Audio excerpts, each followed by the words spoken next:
오늘도 땅끝마을 예배 오신 여러분들 모두 진심으로 환영하고 축복합니다. 또 오늘도 이 핸드폰 앞에서 또 컴퓨터 앞에서 같이 예배드리지만 우리 예배하는 이 마음만큼은 정말 전심으로 주님 앞에 나아가는 시간 되길 소망합니다. 저희 이 시간 예배 시작하기 전에 사도신경 함께 고백하심으로 예배 나가겠습니다. 전능하사 천지를 만드신 하나님 아버지를 내가 믿사오며 그 외아들 우리 주 예수 그리스도를 믿사오니 이는 성령으로 잉태하사 동정녀 마리아에게 나시고 본디오 빌라도에게 고난을 받으사 십자가에 못 박혀 죽으시고 장사한 지 사흘 만에 죽은 자 가운데서 다시 살아나시며 하늘에 오르사 전능하신 하나님 우편에 앉아 계시다가 저리로서 산자와 죽은 자를 심판하러 오시리라. 성령을 믿사오며 거룩한 공회와 성도가 서로 교통하는 것과 죄를 사여 주시는 것과 몸이 다시 사는 것과 영원히 사는 것을 믿사옵나이다. 아멘. 저희 시간 또 오늘도 기쁜 마음으로 박수치면서 찬양했으면 좋겠습니다.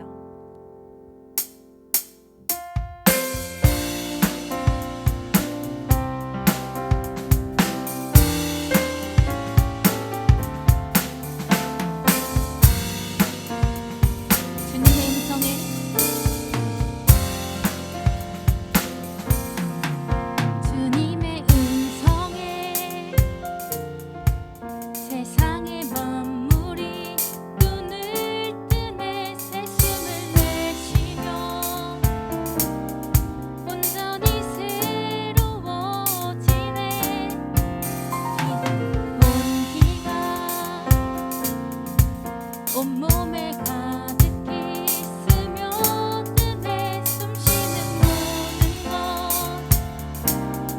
빛 대신 죽게 나가네.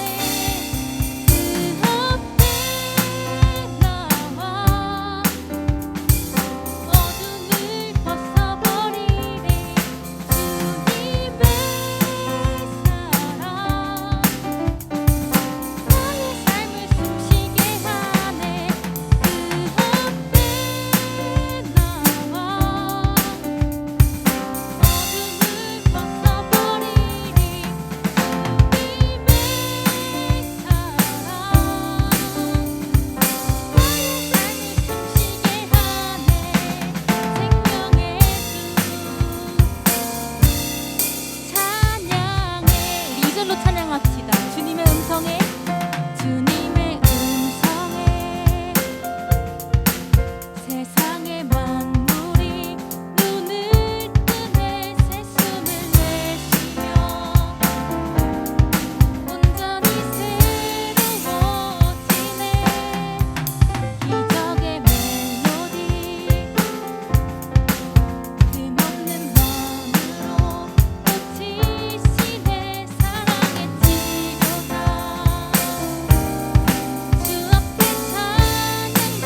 음악으로 고백합시다.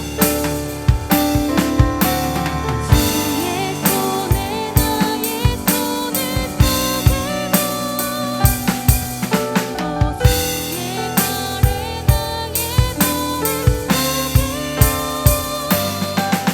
나 주와 함께 죽고 또 주와 함께 살리라 영원토록 주 위에 살리라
다시 한번 고백합시다. 하나님께서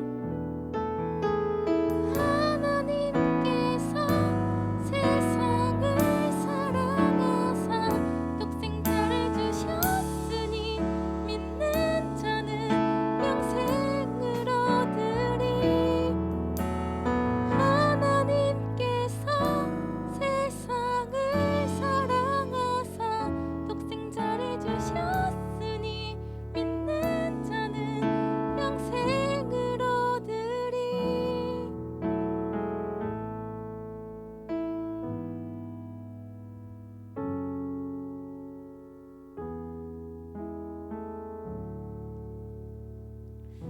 다 함께 기도드리겠습니다. 하나님께서 세상을 사랑하사 하나뿐인 독생자 예수를 우리에게 주셨습니다. 주님,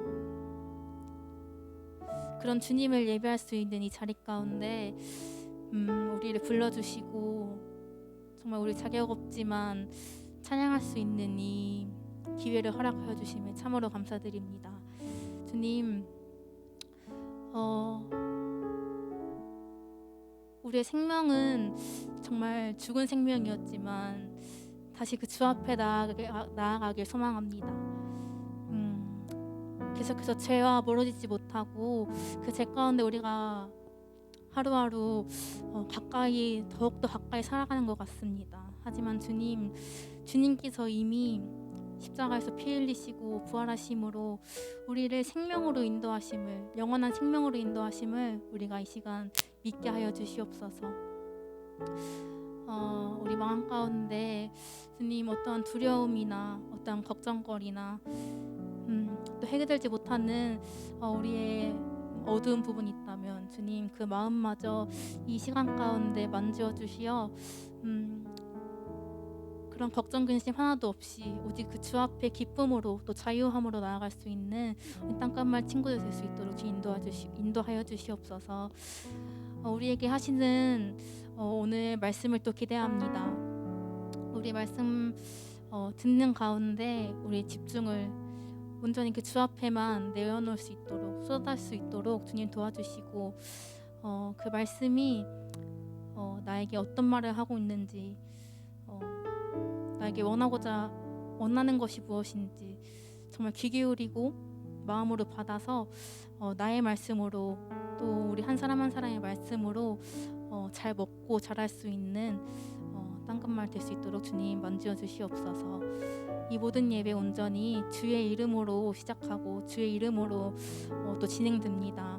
이 모든 영광을 오직 주님만 받아주시옵소서. 사랑합니다. 사랑이 많으신 예수 그리스도의 이름으로 기도드렸습니다.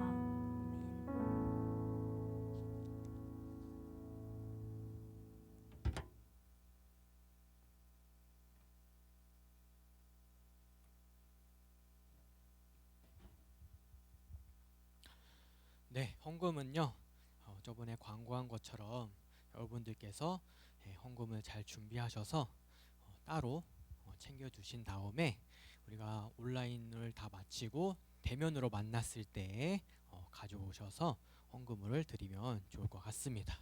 그래서 헌금을 마음을 다하여서 드리면 될 것 같습니다. 그러면 우리 함께 오늘 말씀을 볼까요? 누가복음 9장 22절에서 26절까지의 말씀 한번 다 같이 읽어보도록 하겠습니다. 그러면 22절부터 제가 읽어보겠습니다. 인자가 많은 고통을 받고 장로들과 대제사장들과 율법학자들에게 배척을 받아야 한다. 또한 죽임을 당한 후 3일째 되는 날에 다시 살아날 것이다. 예수님께서 모두에게 말씀하셨습니다. 누구든지 나를 따라오려거든 자기를 부인하고 매일 자기 십자가를 지고 나를 따르라. 자기 생명을 건지려고 하는 사람은 잃을 것이다. 그러나 나를 위해 자기 생명을 잃는 사람은 자기 생명을 건질 것이다. 만일 이 세상을 모두 얻고도 자기를 잃거나 빼앗기면 무슨 유익이 있느냐? 누구든지 나와 내 말을 부끄러워하면 인자도 자신의 영광과 아버지의 영광과 거룩한 천사의 영광으로 올 때 그를 부끄러워 할 것이다. 네, 이 말씀을 가지고 영원한 십자가의 소망이라는 제목으로 나눠보려고 합니다. 베드로가 예수님을 메시아라고 고백한 것에 대해 예수님은 자신의 죽음과 부활에 대한 예언으로 반응하십니다. 이 당시에 대부분의 유대인들은 정치적 메시아, 즉 그들을 로마인들의 압제에서 구원해 줄 사람을 기다리고 있었어요. 예수님은 제자들과 이러한 얘기를 나누면서 또 그들의 오해를 푸시고 교정하기 위해서 종교 지도자들의 손에 자신이 고난과 죽임을 당할 것이라고 말씀하십니다. 예수님께서 가시는 길은 십자가의 길입니다. 예수님은 완전히 무고하셨지만 악한 죄인이 당하는 배척과 고난을 앞으로 받게 될 것입니다. 예수님은 하고자 하는 말씀을 모호하게 표현하시지 않으세요. 예수님은 자신을 따르는 자는 누구든지 자신과 동일한 가시밭길을 걸어야 한다고 분명하게 말씀하십니다.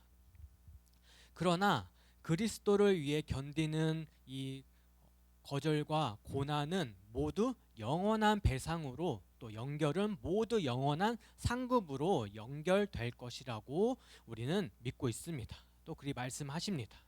어떠한 어려움을 당하더라도 예수 그리스도를 떠나서는 안 됩니다. 오직 예수만이 영원한 생명을 주실 수 있는 분이기 때문이에요. 그렇기에 오늘의 말씀을 통해서 영원한 십자가의 소망 되심을 하나하나 알아가기 원합니다. 그럼 우리 한번 22절을 다시 한번 읽어볼까요? 22절에 인자가 많은 고통을 받고 장로들과 대제사장들과 율법학자들에게 배척을 받아야 한다. 또한 죽임을 당한 후에 3일째 되는 날에 다시 살아날 것이다. 이렇게 얘기하고 계세요. 이는 예수님께서 받아야 할 십자가의 고난에 대한 첫 번째 예고를 하고 계시는 것입니다. 그런데 이러한 예수님의 고난 예고가 베드로의 신앙 고백 직후에 선포되었다는 사실에 우리는 주목해야 합니다. 20절에 베드로의 신앙 고백 아마 다 들어봤을 거예요.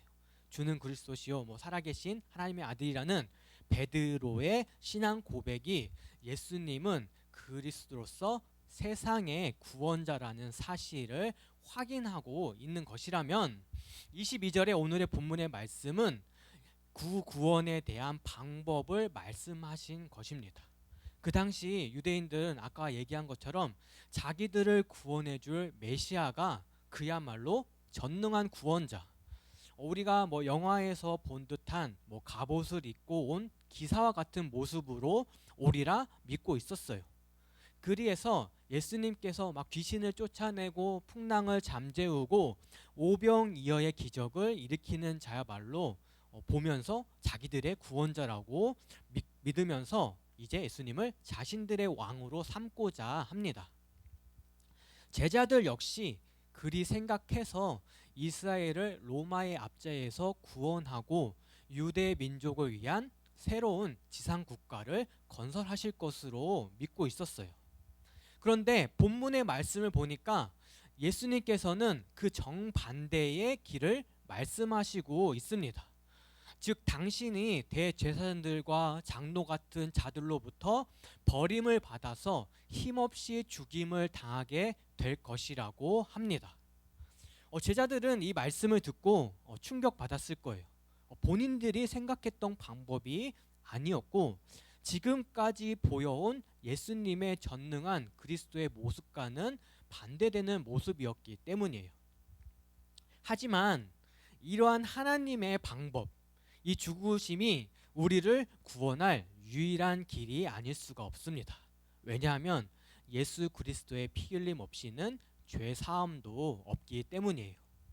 이 하나님의 방법, 십자가로의 이루심이야말로 공의롭고 지혜로운 방법이었지만은 제자들의 눈에는 아직 죄로 인해서 하나님의 뜻을 깨닫지 못하고 있었던 것입니다. 여러분, 우리는 우리를 향한 하나님의 일하심과 방법에 비록 우리의 기대에 어긋나고 우리가 알 수 없는 방향으로 가더라도, 또한 우리의 눈에는 이해하기 어렵더라도 결코 의심과 불평을 해서는 안 됩니다. 왜냐하면 하나님의 길은, 십자가의 소망은 우리의 길과는 다르며, 하나님의 역사는 때로 이해하기 어려우나 결국에 모든 것이 합력해서 선을 이루어 주시기 때문이에요. 꼭 이 말씀을 믿으시기 바랍니다. 그런데 죽음으로 끝나는 게 아닙니다. 예수님께서는 다시 살아날 것이라는 것을 말씀해 주고 계세요. 모든 고난의 과정을 거치고 이후에 부활의 영광이 찾아옵니다. 주님의 부활이 있기 위해서는 먼저 십자가에 고난이 있어야만 얻게 되는 것입니다. 이것은 바로 하늘의 영광은 이 땅에서의 고난의 과정을 거친 후에야 얻어질 수 있음을 보여주고 있는 거예요. 그렇습니다. 고난 후에 영광이 찾아옵니다. 십자가 없이는 영광도 없습니다. 앞에 보시는 PPT처럼 십자가야 고난 없는 영광은 없습니다. 예수 그리스도의 제자로 우리는 그 발자취를 걸어가고 있는 거예요. 또한 이제 우리에게 알려주세요. 제자로서의 삶을 살아야 한다. 예수님의 제자가 되기 위해서는 세 가지 요소를 갖추어야 합니다. 그럼 한번 23절을 다 같이 읽어볼까요? 23절에 예수님께서 모두에게 말씀하셨습니다. 누구든지 나를 따라오려거든 자기를 부인하고 매일 자기 십자가를 지고 나를 따르라. 이렇게 얘기하고 계세요. 예수님의 참 제자가 갖추어야 할 요소를 얘기해 주는 것입니다. 그 바로 첫 번째, 바로 자기 부인입니다. 즉 옛 피조물로서의 옛 자아가 가지고 있는 우리의 그 육신적인 모든 것들을 쳐서 복종시키는 거예요. 사도 바울은 갈라디아서 2장 20절에 잘 알려주고 있어요. 그럼 한번 우리 이거 찾아서 읽어볼까요? 갈라디아서 2장 20절 말씀입니다. 내가 그리스도와 함께 십자가에 못 박혔나니 그런즉 이제는 내가 사는 것이 아니요 오직 내 안에서 그리스도께서 사시는 것이라. 이제 내가 육체 가운데 사는 것은 나를 사랑하사 나를 위하여 자기 자신을 버리신 하나님의 아들을 믿는 믿음 안에서 사는 것이라. 아멘. 그렇습니다. 바로 이러한 삶의 태도와 정신이 예수님의 참 제자가 되는 우리에게 요구되는 첫 번째 말씀이 되는 것입니다. 그럼 두 번째로 무엇이냐? 바로 날마다 십자가를 지는 것입니다. 우리에게 주어진 사명과 그 사명을 감당하기 위한 노력과 순종함을 얘기하는 거예요.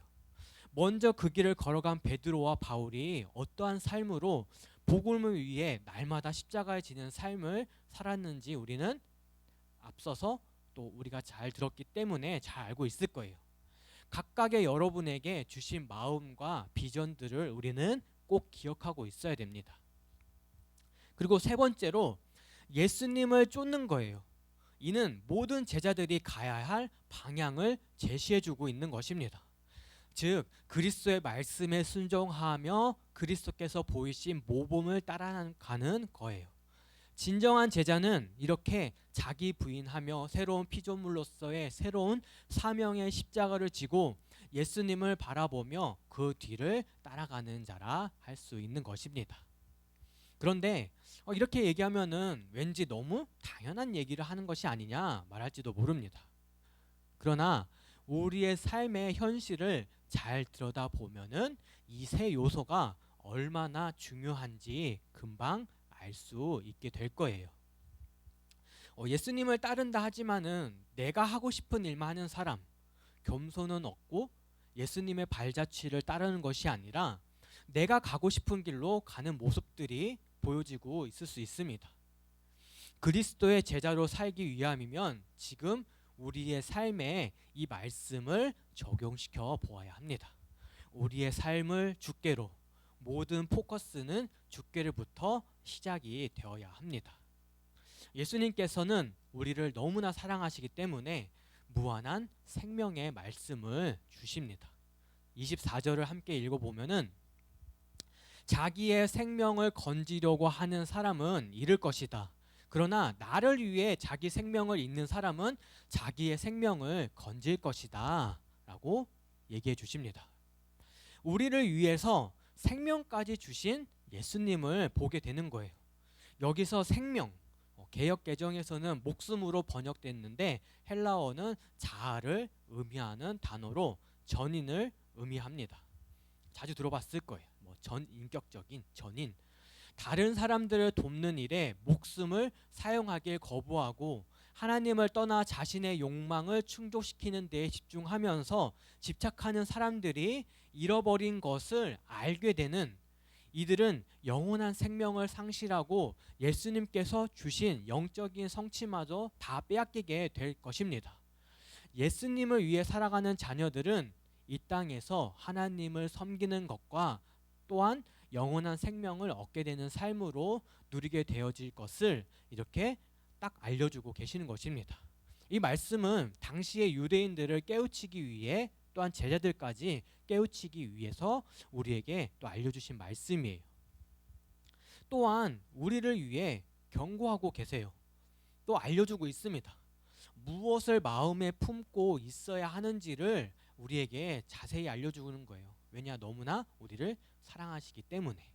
25절을 보면은 만일 이 세상 모두 얻고도 자기를 잃거나 빼앗기면 무슨 유익이 있느냐, 이렇게 말씀하십니다. 무엇이냐? 본인의 만족을 위해 살아가는 사람들에게 예수님을 버리는 것을 하지 말아야 한다는 것을 예수님께서는 알려주고 있는 거예요. 이 세상을 얻고도 자신의 영혼을 잃는다면 그것은 전혀 유익하지 않다고 설명해 주시는 것입니다. 이것이 무엇이냐? 자신의 영혼을 바꾼 대가로 얻은 것은 전혀 가치가 없다는 것입니다. 아마도 이 세상을 얻는다는 것은 바로 예수님을 시험했던 사단을 떠올리게 할 거예요. 온 세상을 얻기 위해서는 누구를 경배해야 되냐? 사단을 경배하게 됩니다.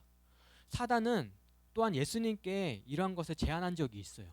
이 세상을 줄 테니 나에게 경배하라. 광야에서 시험 받으실 때 이렇게 사단이 얘기했습니다. 사람이 온 세상을 얻을 수 있다 하더라도 그것은 자신의 영혼을 잃어버린 대가로 얻게 되는 것입니다. 헛되고 헛된 곳에 우리의 삶을 써서는 안 될 거예요. 하나님께서 주신 이 귀중한 삶을 하나님의 나라에 우리는 써보아야 됩니다. 귀한 자녀로 삼아주셨는데 우리에게 썩을 것을 주시겠나요? 더 귀한 것으로 주시길 원하시는 분이라는 것을 우리는 꼭 기억하고 있어야 합니다. 또한 마지막에 26절입니다. 한번 읽어볼까요? 누구든지 나와 내 말을 부끄러워하면 인자도 자신의 영광과 아버지의 영광과 거룩한 천사의 영광을 그때 그를 부끄러워할 것이다. 부끄러워한다는 말은 자기와 관계가 없는 것으로 여긴다는 말이에요. 그러므로 주님께서 당신을 부끄러워하는 자를 부끄러워하시겠다는 것은 그 사람을 당신과 상관없는 자로 여겨서 그리스도의 영광에서 제외시켰다는 말씀입니다. 우리는 기억해야 합니다. 예수님의 이름은 부끄러운 게 아니에요. 스스로 예수님의 이름을 부끄럽게 만들 필요가 전혀 없습니다. 우리가 주의 이름을 받아서 빛나게 만들 주의 자녀임을 기억하시기 바랍니다. 여러분들이 제자입니다. 빛의 자녀로 살아가게 하시는 한 분만을 우리는 바라보아야 합니다. 이 말씀을 꼭 기억하면서 오늘의 본문을 딱 한번 보았는데 예수님께서는 자신을 향해 그리스도라고 신앙 고백하는 제자들에게 영광의 그리스도가 아니라 오히려 우리의 구원을 위해 낮고 비천해진 그리스도를 말씀해 주고 계십니다. 그리고 이러한 그리스도를 자랑하며 십자가를 지고 따르는 자야말로 진정한 제자라고 말씀하십니다. 그러므로 우리는 세상 사람들이 헛된 것을 자랑할 때에 오히려 그리스도의 복음을 자랑하며 예수님을 사랑하는 십자가의 삶으로 우리는 반드시 살아가길 소망합니다. 헛된 것들을 자랑하던 모든 사람들이 부끄러워하는 마지막 그 시간에 우리는 주님의 축복과 사랑 속에 영원한 것을 받으며 영광의 삶으로 들어가게 되는 주의 자녀가 될 것을 우리는 반드시 보게 될 것입니다. 변화의 시작은 우리로부터 되어집니다. 그 무엇보다 십자가의 소망을 마음에 품으며 살아가는 여러분이 되기를 간절히 축복합니다. 그럼 한번 우리가 볼까요? 십자가의 소망을 굳게 믿고 있나요? 이 말씀을 꼭 기억하면서 자기의 생명을 건지려고 하는 사람을 잃을 거라고 했습니다. 그러나 자기를 위해 생명을 잇는 사람은 자기의 생명을 건질 것이다 또 얘기를 해주십니다. 이 말씀 꼭 보면서 우리는 세 가지를 한번 보길 원해요. 영원한 십자가의 소망을 바라면서 제자로서의 삶 세 가지 오늘 보았던 것을 꼭 기억하길 바랍니다. 그리고 말씀과 기도가 십자가의 삶이 되어지기를 간절히 바라요. 우리가 그 첫 발걸음을 우리는 걸어가고 있음을 꼭 기억하길 바랍니다. 그리고 주님의 축복과 사랑을 바라면서 변화의 시작이 우리부터 시작된다는 것을 기억하면서 우리가 이 세 가지를 꼭 기억하는 여러분이 되기를 간절히 바라면서 축복합니다. 그러면 제가 기도하겠습니다. 사랑해 주님, 우리가 오늘의 이 말씀을 보았습니다. 예수님께서 우리에게 가르쳐 주신 그 십자가의 그 놀라우신 사랑, 우리를 위해서 십자가에서 모든 것을 이루신 그 십자가의 사랑을 우리는 다시 한번 알아갑니다. 또한 우리를 제자로서 불러주셨고 우리가 예수님을 따르는 제자로서의 방향을 제시해 주셨음을 오늘의 말씀을 통해서 알아가게 됩니다. 세상을 따라가는 것이 아니라 오직 한 분이신 오직 예수님만을 따르는 주님의 제자가 되게 하여 주시옵소서. 세상의 것을 사랑하는 것이 아니라 오직 예수님만을 사랑하는 모든 우리 땅끝마을 친구들 되게 하여 주시옵소서.